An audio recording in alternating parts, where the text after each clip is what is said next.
I moved in with my daughter on a Tuesday. That detail matters, because Tuesdays are when banks are open late and people lie more easily. The house smelled new when I first stepped inside, fresh paint, lemon cleaner. That hollow echo of a place still pretending to be a home. My daughter, Elaine, stood in the hallway holding a clipboard like she was showing me an Airbnb. "Just until you get back on your feet, Dad," she said. I had been on my feet for 46 years, but I nodded. My wife, Ruth, had been gone for 14 months by then. Pancreatic cancer. 97 days from diagnosis to burial. After that, the silence in my old apartment became too loud. Elaine called every Sunday. Always cheerful. Always busy. "You shouldn't be alone," she kept saying. What she meant was, you shouldn't be unsupervised. The first week went smoothly. I had the small guest room upstairs. Twin bed. Beige carpet. A window that looked onto the neighbor's fence and a dying hydrangea. I unpacked 2 suitcases and my toolbox. Old habits. On Thursday evening, her husband Mark sat me down at the kitchen island. Quartz countertop. Stainless steel appliances still wrapped in protective film. "So John," he said, leaning back, arms crossed, "let's talk logistics." Logistics is a word men like Mark use when they want to sound reasonable while rearranging your life. Their mortgage was $3,480 a month. Adjustable rate. They'd bought at the top of the market in April 2022. I knew the numbers because I'd helped with the down payment. $72,000 wired from my savings on March 18, 2022. At 9:42 EMI, still had the confirmation email. "We're stretched thin," Elaine said, not looking at me. Mark slid a printed spreadsheet across the counter. Utilities, property tax, insurance, HOA fees. My share, according to Mark, $1,900 a month.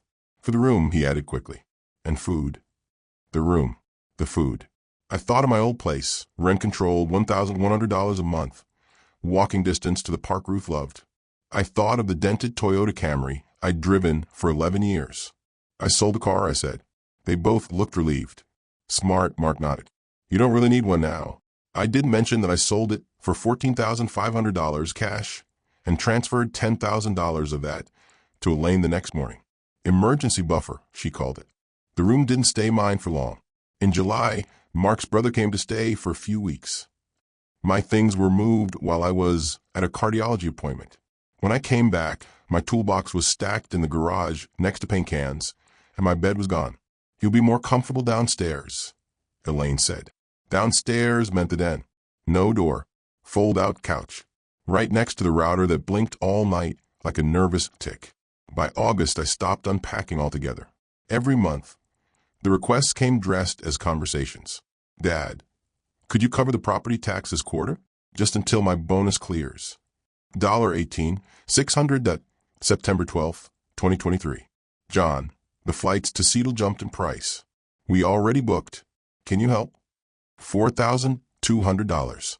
October 3rd. Private school deposit. It's an investment. $22,000. November 17th. I wrote everything down in a black notebook Ruth once used for recipes. Dates. Amounts. Who asked. Who didn't say thank you. They stopped asking permission sometime around Christmas. My pension hit on the 1st of every month. By the 3rd, half of it was gone. Automatic transfers, Mark explained. Easier this way. Easier for whom wasn't discussed. The night they took my dignity was quiet. Tuesday again. I stood in the kitchen at 11:40 p.m., reheating soup I'd paid for, but apparently wasn't allowed to finish. "Can you not use the microwave this late?" Mark said from the couch. "The noise travels." I turned it off. Ate cold soup with a plastic spoon. Standing. That's when I understood something simple and ugly. They hadn't taken my money because they needed it. They took it because I let them, and because they were certain I wouldn't do anything about it. They were wrong. If you believe older voices still matter, support this channel with a like and a subscription. By October, I stopped pretending this was temporary. There's a particular sound money makes when it leaves your account too often, not the electronic chime. Banks dress that up nicely, but the silence afterward. The way your screen refreshes and shows a smaller number, like it's embarrassed to be seen. I started waking up earlier than everyone else. 5:30. Old factory hours. I'd make coffee quietly, The cheap ground kind Mark insisted on buying in bulk, and sit at the dining table with my phone, my glasses, and the black notebook. The notebook had once held Ruth's handwriting, measurements for bread, notes like, less salt next time. I wrote over them carefully, as if she might object. October 1st, pension deposit, $3,240. October 2nd, transfer to Elaine, auto $1,100. October 3rd, transfer to Mark, utilities $420. October 5th, school activity fee, $1,800. October 9th, credit card payment, unknown $3,600. Unknown was my word for not discussed. Mark's word for it was handled. When I asked, he smiled in that thin managerial way. Don't stress about details, John. At your age, it's better not to micromanage. At my age, 68. Not senile, not confused. Still filing my own taxes until last year, when Elaine suggested it might be easier if Mark took over. I remembered signing something at the kitchen island. A stack of papers. Mark tapping where I should initial. Just access, he'd said, in case of emergencies. Emergencies had apparently become routine. The house itself started changing too. Small things, but they add up. My coat disappeared from the hall closet. Too many jackets, Elaine said. My cereal moved to the garage pantry. You don't eat often. The den couch developed a permanent sag on my side. One evening in November, I came back from a walk, my only luxury left, and found my mail opened and stacked neatly on the counter.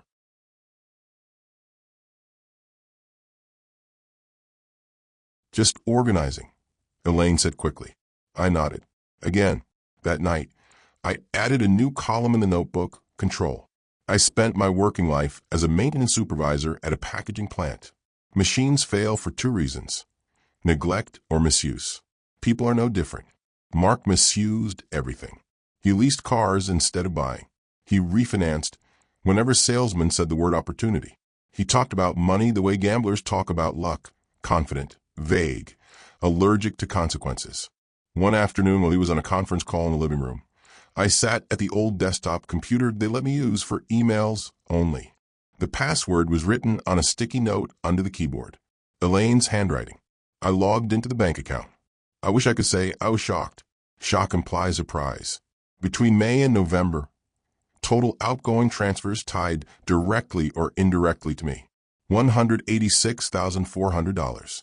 $186,400. Mortgage supplements. Credit card bailouts. School. Flights. A business retreat in Napa that looked suspiciously like a spa. They had taken more in 6 months than Ruth and I spent in our last 5 years together. I printed everything, so page by page. The printer whined like it resented the truth. That evening, Mark brought home takeout. Thai, expensive, fragrant. We're celebrating, he said. Close the deal. Good for you, I said. Elaine raised her glass. To family. I looked at the table. New plates. New wine glasses. None of it mine. To clarity, I said instead, and drank my water. The car came up again 2 days later. About transportation, Mark said casually, scrolling on his phone. We might trade in your old Camry. I sold it, I said. Yes, but the proceeds, he looked up. Those should really stay liquid. We could roll them into the refinance. Refinance? That word again. Always forward, never settled. I want to see the paperwork, I said. The room went quiet. Even the refrigerator seemed to pause. Mark blinked. Elaine frowned just slightly. Why? She asked. Don't you trust us? Trust is what you ask for when you've already taken too much. I want to understand, I said. That's all. Mark laughed. Not kindly. John, with respect, this is our house. Our financial structure. You live here. There it was. Clean. Precise. That night, I didn't sleep.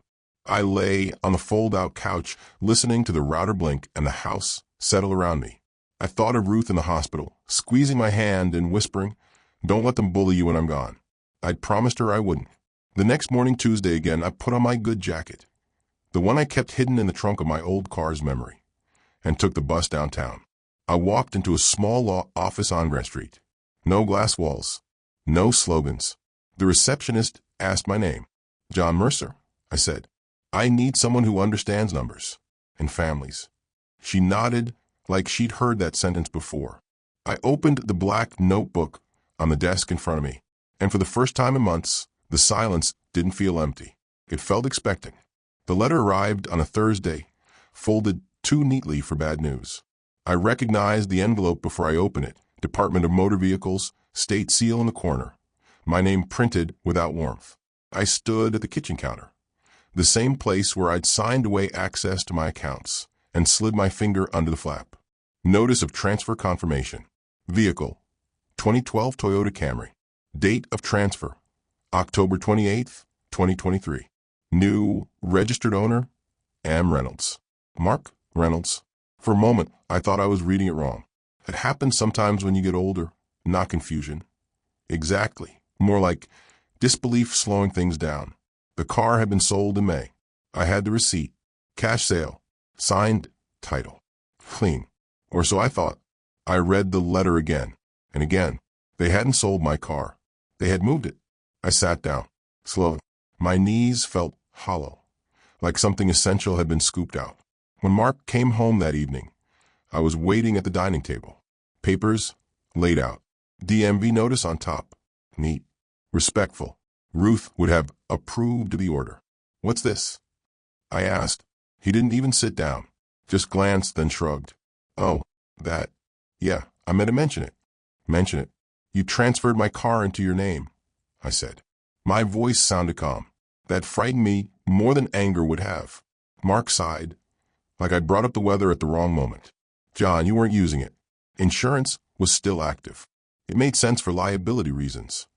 For whom? For the household, he said. Everything here is interconnected. Elaine stood in the doorway, arms crossed. She didn't look surprised. You signed a power of attorney, she said quietly. Last spring. I looked at her then. Really looked. Limited, I said. For banking. Mark smiled. That thin smile again. Power of attorney doesn't work the way you think it does. That was the moment. Not when they took the money. Not when they moved my bed. That sentence. You used it, I said, to take ownership of my property. Temporarily, Elaine said. Stop making it sound dramatic. I picked up the DMV notice and tapped it once against the table. You didn't ask. Mark's voice hardened. Because we didn't need permission. The silence that followed was different from the others. No blinking router. No refrigerator hum. Just the sound of my own breathing, measured, mechanical. I want it back, I said. Mark laughed. A short bark of it. John, don't be ridiculous. We've already included it in the refinance documentation. Of course they had. I stood up. My legs were steadier than I expected. Undo it, I said. Elaine finally stepped forward. Dad, you're overreacting. You live here. You benefit from our stability. I looked around the room, at the new furniture, the art they bought in September. Abstract, expensive, meaningless. At the place where Ruth's photo used to sit before Elaine said it made guests uncomfortable. I don't benefit, I said. I subsidize. Mark's face changed then. The mask slipped. You'd have nothing without us, he snapped. Where would you go? You gave up your lease. You sold your car. You're not exactly independent. There it was. The inventory of my losses, recited like a victory list. I want the keys, I said. He stared at me. No. Elaine's voice was sharp now. Dad, stop. You're being irrational. I nodded. Once. Fine. I went to the den and packed a single bag. Notebook, documents, toiletries. The watch Ruth gave me on our 30th anniversary. I didn't slam doors. Didn't raise my voice. At the front door, Elaine called after me. Where are you going? I turned. To sit somewhere, I said, where my name still means something. I took the bus again. Downtown. Same law office on Grant Street. The lawyer, Miss Halvorson, didn't interrupt while I laid the DMV notice on her desk. She read it carefully, then smiled just a little. They moved fast, she said. They think I'm slow, I replied. She nodded. That's common. She opened a folder I hadn't seen before. My folder. Did you know, she asked, that the power of attorney you signed expires upon misuse? I felt something loosen in my chest. Misuse like transferring assets for personal gain, she continued. Without explicit consent, she slid another paper toward me. And did you know, she said, That the refinance, they're so proud of list you as a secondary guarantor? I didn't, but I liked where this was going. They needed your credit, she said. Your stability, your history. Outside, a bus hissed to a stop. Someone laughed. Life continuing. They took a car, I said. Yes, she replied. And in doing so, they left fingerprints everywhere. She picked up her phone. Let's start with the demand letter, she said. Then we escalate. I thought of Mark's voice. You'd have nothing without us. I looked at the stack of printed statements in my bag, the notebook, the dates. No, I said, let's not start small. She studied me for a long moment, then nodded. All right, Mr. Mercer, she said. Let's take back control. When I left the office, the air felt colder, sharper. They had taken my car first because they thought it was symbolic. They didn't realize it was evidence. And evidence, once collected, has a way of driving things exactly where they deserve to go. Legal time doesn't move like real time. It doesn't rush, doesn't argue, doesn't explain itself. It accumulates. For the first week after I left the house, nothing happened. No calls, no apologies. Elaine sent one text. Please come home so we could talk like adults. I didn't answer. Adults don't talk after taking things that aren't theirs. I stayed at a small extended stay hotel near the river. Beige walls, coin laundry that smelled faintly of bleach and resignation. I paid weekly in cash, the way Ruth and I used to on road trips when we didn't want to leave traces. Every morning at 8, I walked to Ms. Halvorson's office. She worked the way surgeons do, quiet hands, no wasted motion. Documents appeared in neat stacks. Dates were highlighted, signatures compared. She spoke in sentences that ended decisively. They relied on familiarity, she said on Monday. That makes people sloppy. Mark had been sloppy everywhere. The power of attorney was broader than I'd realized, not because I agreed to it, but because he'd attached addenda after the fact. Digital uploads, timestamps, a scanned signature that didn't quite match mine. Forgery is a strong word. Judges like proof. We had it. By Wednesday, we had something else. The refinance package. Mark had refinanced the house in late October, rolling consumer debt into the mortgage. Credit cards, lines of credit, the Napa retreat. They'd shaved the monthly payment by extending the term to 40 years, and they'd done it using my credit profile. I was listed as a secondary guarantor, not resident. The justification was elegant in its audacity.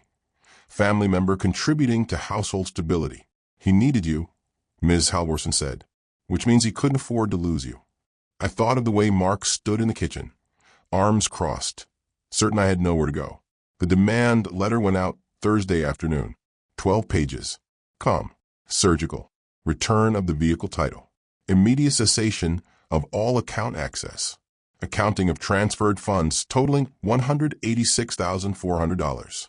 Notice of potential civil and criminal exposure. We sent copies to the bank, the lender, the DMV. Paper travels faster than people expect. The call came Friday at 6:12 p.m. Elaine. Her voice was tight, brittle around the edges. Dad, she said, skipping pleasantries. What did you do? I corrected a misunderstanding, I replied. Mark came on the line without asking. You went behind our backs, he said. I almost laughed. Almost. You transferred my car and my money, I said. This is behind yours. You're jeopardizing our mortgage, he snapped.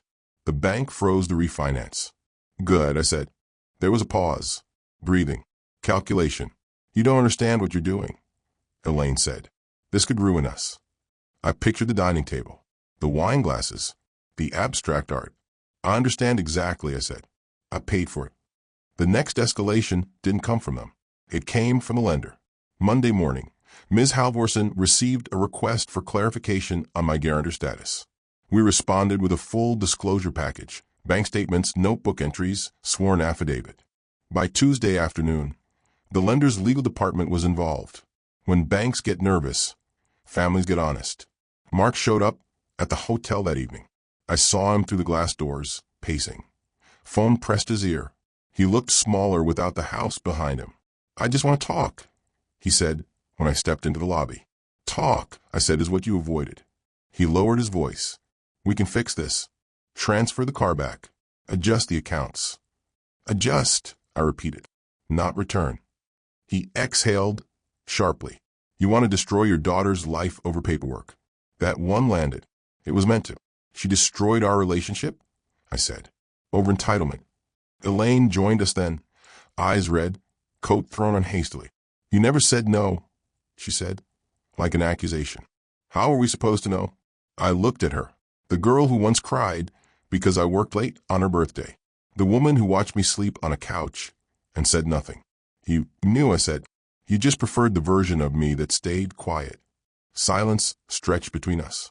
People passed through the lobby with suitcases, uninvested. I want my money back, I said. All of it. Mark scoffed. We don't have that kind of liquidity. Then sell something, I replied. Like adults. The lawsuit was filed Wednesday morning. Civil fraud. Financial abuse of an elder. Breach of fiduciary duty. Strong words. Carefully chosen. By Friday, the car title was back in my name. Express mail. No note. By the following Tuesday, $94,000 had been returned to my account. Partial. A gesture. Ms. Halvorson smiled when she saw the deposit. They're bleeding, she said. That means it's working. I asked her one question. When does it stop? She leaned back. When you decide, she said. Paper gives you that power. That night, alone in the hotel room, I opened Ruth's old recipe notebook and flipped past my entries. On the inside cover, in her handwriting, was a sentence I'd forgotten. If they don't respect you, make them respect the rules. I closed the book. They had taken my room, my car, my money. What they hadn't realized was this. Rules don't get tired, and they don't forgive.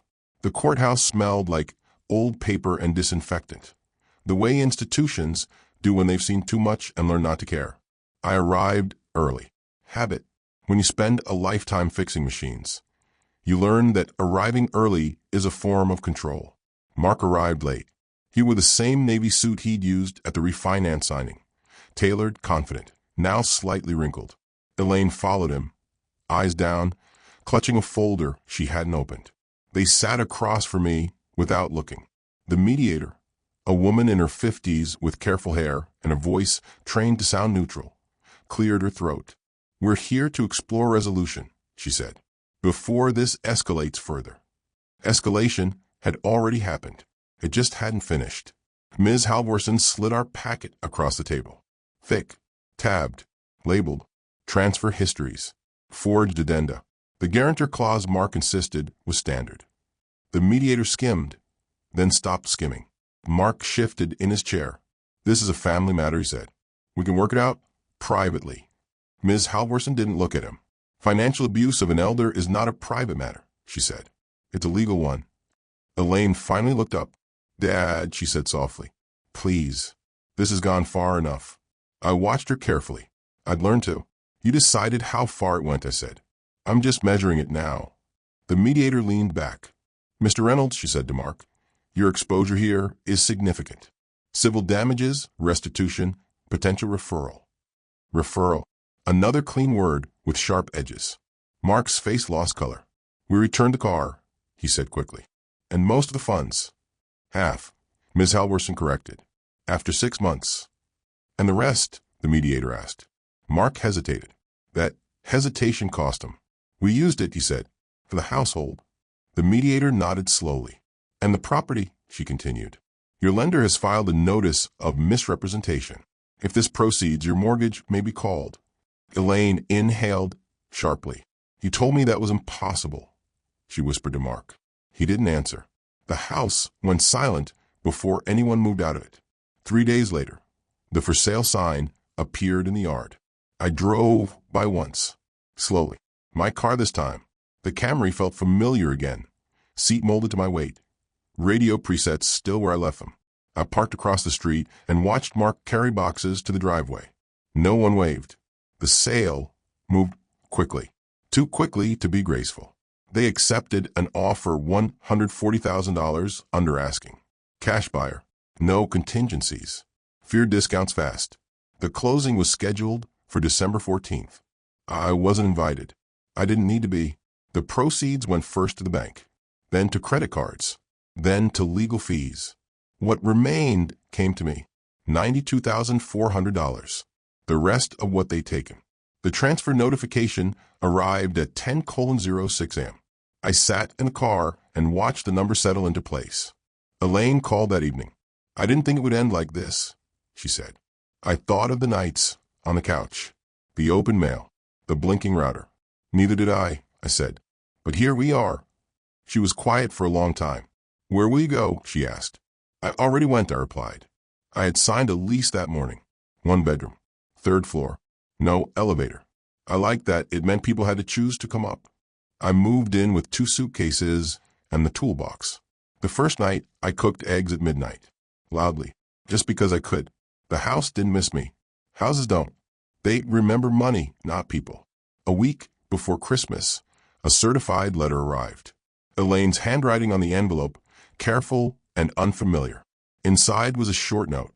"I hope someday you understand we never meant to hurt you." I folded it once and placed it in Ruth's notebook.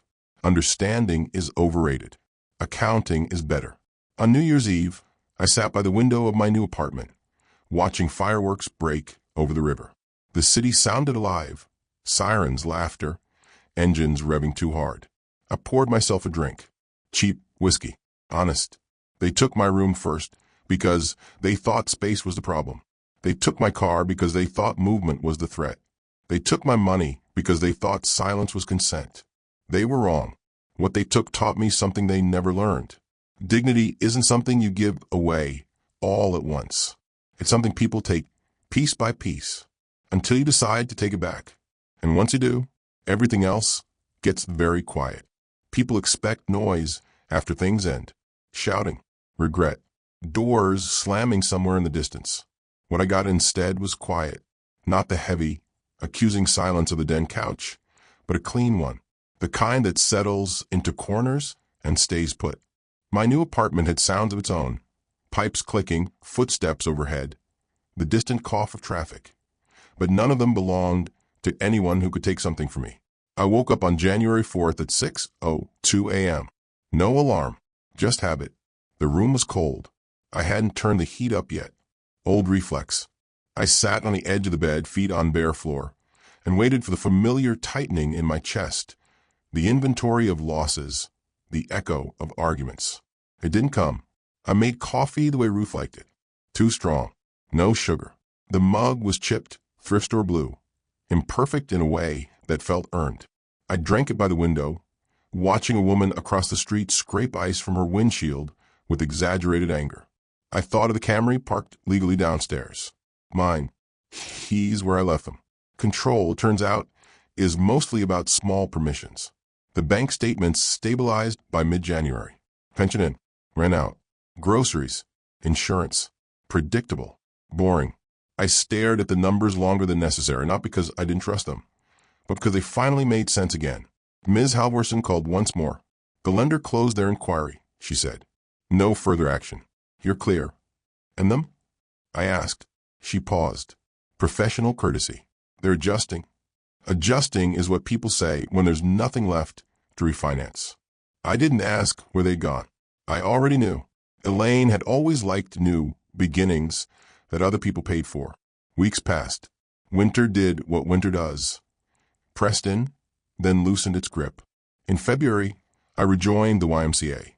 The old one, not the renovated one Mark preferred. The locker smelled like disinfectant and nostalgia. Men my age nodded at me without asking questions. Respectful distance. I liked that. One morning, while tying my shoes, I overheard 2 men talking about their kids. College tuition, down payments, helping out. I said nothing. I learned something important in those months. Revenge is loud, but resolution is quiet. It doesn't need witnesses. The last contact came in March. Elaine emailed.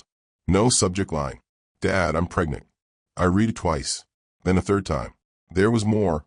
"I don't expect anything. I just thought you should know." I sat back in the chair and closed my eyes. Ruth would have laughed. A soft surprise sound.